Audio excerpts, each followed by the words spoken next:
स्वयंपाक वगैरे सर्व आवरलं आणि सुलभाताईंना आज जायचं होतं, त्यामुळे त्यांनी जेवण वगैरे केलं आणि त्यांची 10ची बस असल्यामुळं त्या निघाल्या.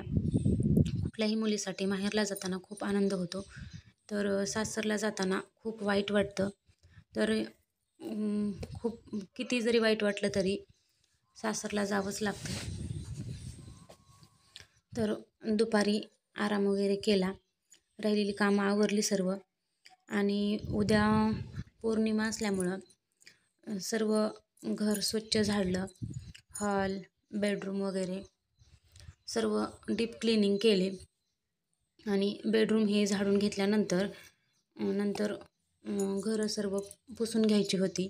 त्यामुळं स्वच्छ पुसून घ्यायचं असल्यास स्वच्छ खूप धूळ वगैरे स्वच्छ काढावी लागते. तर पुसल्यानंतर मग ते असं उमटत नाही, चिकट वगैरे असं पायांना लागत नाही. त्यामुळे स्वच्छ झाडून घेतलं आणि नंतर पुसायला सुरुवात केली.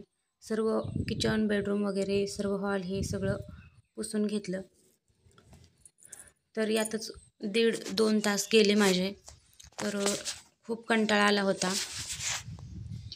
त्यानंतर रात्रीचा चहा वगैरे घेतला आणि थोड्या वेळाने नंतर स्वयंपाकाला सुरुवात केली. तर असा होता आजचा माझा दिवस.